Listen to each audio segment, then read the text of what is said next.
Hello అందరికీ. ఒకే ఒక్క cup బియ్యం పిండితో మనం అప్పటికప్పుడే దోశల్ని చాలా ఈజీగా ప్రిపేర్ చేసుకోవచ్చు. సోకింగ్ కూడా లేదు, చాలా ఈజీగా అయిపోయే రెసిపీ ఎలా చేయాలో చూసేద్దాం.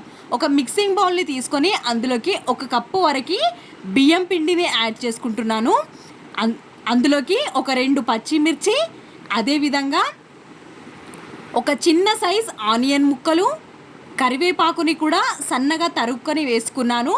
అదేవిధంగా ఒక కప్పు క్యారెట్ తురుము, టేస్ట్కి సరిపడా సాల్ట్, అలాగే కాస్తంత ఇందులోకి పెప్పర్ పౌడర్ని యాడ్ చేయడం వల్ల టేస్ట్ అనేది బాగుంటుంది. పసుపు తర్వాత పెప్పర్ పౌడర్ని యాడ్ చేశాను. అదేవిధంగా కాస్తంత జీలకర్ర యాడ్ చేసుకొని మనం పూర్తిగా మిక్స్ అయ్యేంత వరకు కలుపుకోవాలి. మనం ఇలా మొత్తం పిండితో పాటు మనం వేసిన ఐటమ్స్ అన్నీ మిక్స్ అయిపోయిన తర్వాత కొద్దిగా వాటర్ని వేస్తూ కలుపుకోవాలి.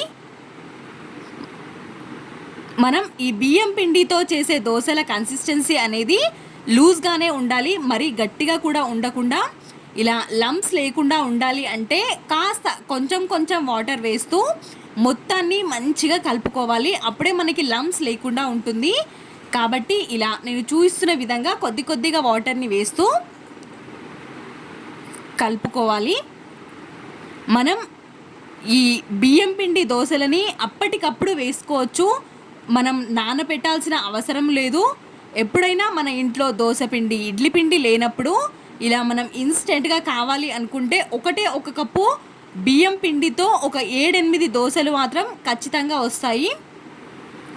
దీన్ని బట్టి మీరు చేసుకోవచ్చు. ఇలా మొత్తం పిండిని కలిపేసుకున్న తర్వాత ఒక 2 మినిట్స్ పక్కకి పెట్టండి. కాస్తంత చిక్కబడింది అనిపిస్తే ఇంకాస్త వాటర్ని యాడ్ చేసుకొని ఇలా కలుపుకోండి. ఒక బౌల్ని తీసుకొని మనం వేస్తున్న ప్రతిసారి దోశ ఇలా మొత్తాన్ని కలుపుకొని వేయాలి. పెనం అనేది బాగా హీట్ అయిపోయి ఉండాలి. హీట్ అయిపోయిన పెనం మీదకి కాస్తని వాటర్ని చల్లి టిష్యూతో క్లీన్ చేసుకున్న తర్వాత దోశని ఇలా స్ప్రెడ్ చేసుకోవాలి. మనకి ఇలా హోల్స్ లాగా దోశ వచ్చిందంటే మనకి కరెక్ట్ కన్సిస్టెన్సీలో ఉంది పిండి అని అర్థం. అదేవిధంగా ప్యాన్ కూడా హీట్గా ఉన్నప్పుడే ఇలా వస్తుంది దోశ. ఇలా ఉంటేనే మనకి కరెక్ట్గా వస్తుంది. కాబట్టి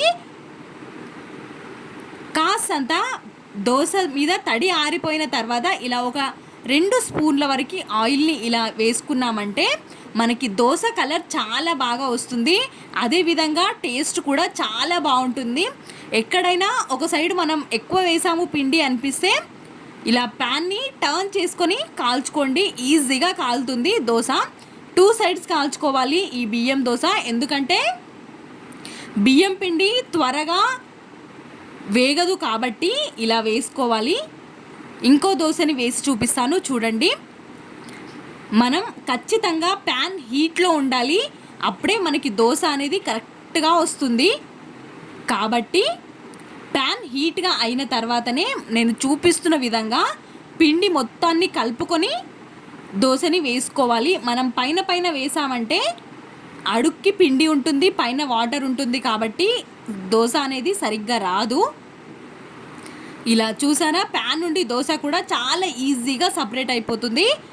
ఇలా మీకు నా వీడియో నచ్చినట్టయితే ప్లీజ్ లైక్, షేర్, సబ్స్క్రైబ్ చేయడం మర్చిపోవద్దు. మీ ఫ్రెండ్స్ అండ్ ఫ్యామిలీకి షేర్ చేయండి.